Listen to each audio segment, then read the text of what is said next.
বছরের প্রথম দিনটাতে মেয়েকে জিজ্ঞেস করলাম আজকে কী বানাই।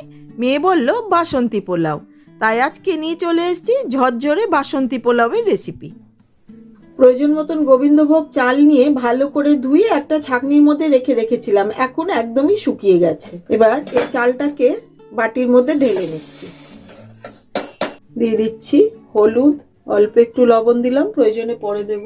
দিচ্ছি ঘি, নিয়ে নিচ্ছি গ্রেট করে রাখা আদা। এবার সব উপকরণগুলো খুব ভালো করে হাত দিয়ে মেখে নিচ্ছি। ব্যাস, এইভাবে আমি কিছুক্ষণ রেখে রাখছি। কড়াইয়ে অল্প একটু ঘি গরম করে দিয়ে দিচ্ছি লবঙ্গ, দারচিনি, ছোট ইলাইচি আর স্টার অ্যানিসের একটা পাপড়ি। দিয়ে দিচ্ছি কিছুটা কাজু বাদাম।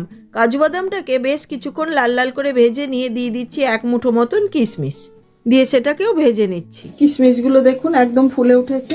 এই সময় চালটাও রেস্ট করা হয়ে গেছে, দিয়ে দিচ্ছি। একটু সময় চালটাকে ভেজে নেব, তবে খুব আলতো হাতে।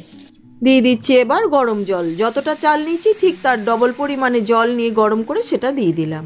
দিয়ে ভালো করে নেড়ে নিলাম।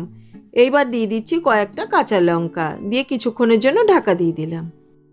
প্রায় 5-6 মিনিট হয়ে গেছে, ঢাকাটা খুলে নিচ্ছি। এবার দিয়ে দিচ্ছি চিনি। চিনিটা দিয়ে ভালো করে নেড়ে মিশিয়ে নিয়ে দিয়ে দিচ্ছি সামান্য একটু গরম মশলা পাউডার, দিয়ে আবারও খুব ভালো করে নেড়ে নিচ্ছি। এবার ঢাকা দিয়ে 3-4 মিনিট জাল দেওয়ার পর গ্যাসটা অফ করে আমি রেখে রাখবো 10 থেকে 15 মিনিটের জন্য। স্ট্যান্ডিং টাইম ওভার, ঢাকাটা খুলে নিচ্ছি। আমি দেখিয়ে দিচ্ছি, দেখুন কত ঝরঝরে হয়েছে।